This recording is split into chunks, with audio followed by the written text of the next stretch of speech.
जय माता दी। हर हर महादेव। मैं महादेव की एक छोटी सी कथा सुनाती हूँ, आप सब सुनिए। एक भक्त थी बुढ़िया, महादेव के बहुत बड़ी भक्त थी, सेवा करती थी, भक्ति भाव से पूजा करती थी और महादेव के बगैर स्नान पूजा करे वो पानी तक नहीं पीती थी। और एक दिन के बात है, अम्मा को गांव जाना पड़ गया और अनजस में पड़ गई अम्मा। बहू थी उनके घर में जो कि भक्ति भाव के मानती नहीं थी। अब अम्मा ने बोला, बहू से बोल के देखती हूँ।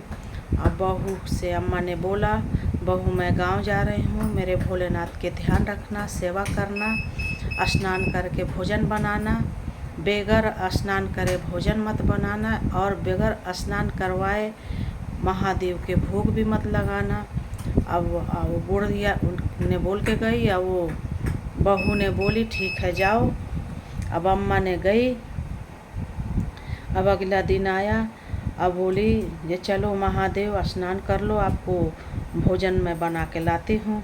अब महादेव तो उठे नहीं। अब वो डंडा लाई, डंडा से मारने लग गई। अब महादेव के चोट लगने लग गई। अब फिर अगला दिन हुआ, अगला दिन फिर डंडा लाई, उसने फिर डंडा मारा, फिर भी नहीं। फिर बहू बोल रही है अरे ये तो उठ नहीं रहा, ऐसे कैसे हम स्नान करवाएंगे। फिर उसके तीसरे दिन आया, तीसरे दिन महादेव खुद दर्शन दिए, बोले जे रुको, डंडा मत मारना, मैं चलता हूँ। फिर महादेव जी ने बर्मा पर गए, वहाँ पर वो बर्मा चलाई। मतलब गांव में, यहाँ दिल्ली में तो बर्मा बोलते हैं, गांव में कल बोलते हैं। फिर उसने चलाई बर्मा को,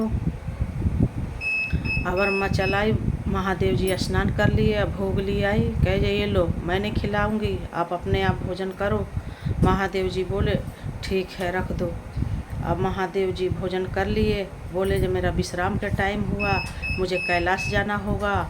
तो अब बहू बोली तुम्हारा कैलाश में है, ये तो बुढ़िया बताई नहीं, तुम कैलाश पर रहते हो, उसके लिए सीढ़ी ला दूँ।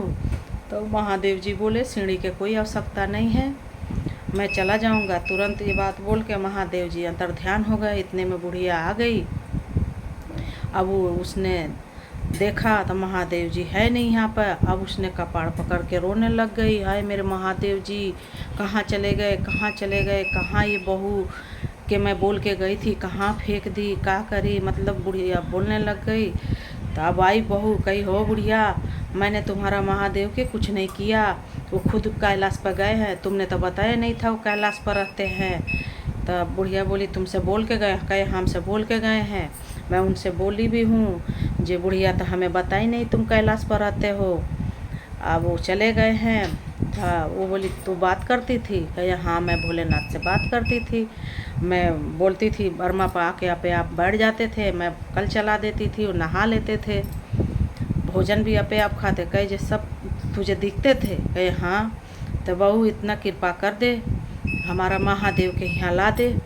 अब उसने बोल तेज की आवाज़ लगाई, सर ऊपर करी, बोली महादेव तुम्हारा भक्त आ गई है, तुम आ जाओ।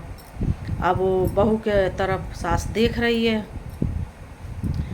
अब इतने में भोलेनाथ जी आ गए। फिर बुढ़िया ने नीचे देखा तो कहे वाह महादेव जी, मैंने पूरा जीवन तुम्हारा भक्ति पूर्वक श्रद्धा विश्वास से किया, तो आपने हमें कभी दर्शन दिया नहीं, हमारा भोग तो कभी आपने खाया नहीं, पूरा मेरा बाल सफ़ेद हो गया आपके सेवा में।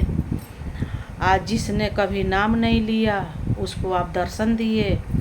महादेव जी आवाज़ लगाए जब बस देखो ये किस तरह सेवा करती थी, हमें स्वीकार करना पड़ा, तुम भक्ति भाव से करती थी, इसने तिरस्कार करती थी, डंडा मारती थी। तो एक दिन, दो दिन, तीन दिन में डंडा मार खाया, फिर मुझे आखिरी में इसको दर्शन दे के अपना सेवा करवाना पड़ा। कहते हैं जे नंगा से गंगा भी हैरान रहती है, मैं भी परेशान हो गया, तुम्हारा भक्ति भाव से मैं प्रसन्न हूँ। तो बोले फिर बुढ़िया माँ बोली आप मुझे दर्शन दे के बात कीजिए। फिर दर्शन दिए महादेव जी। वो फिर महादेव जी के देख के रोने लग गई। जे महादेव जी कुछ भी है हुआ तो बहू के कारण दर्शन आपका, अगर ऐसा ही न करती तो आप दर्शन नहीं देते।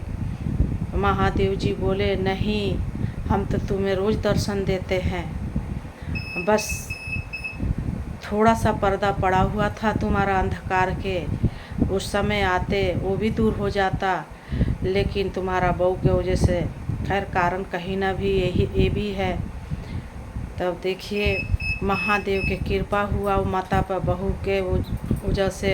अब चाहे जैसे भी भक्ति करी, जैसे भी महादेव के सेवा करी, दर्शन तो हुआ, लेकिन महादेव जी प्रसन्न हुए। कहते हैं ना, भगवान चाहे आप छल से पूजा करो चाहे बल से करो, हर भक्त पर कृपा करते हैं, उनके में भेदभाव कभी नहीं होता।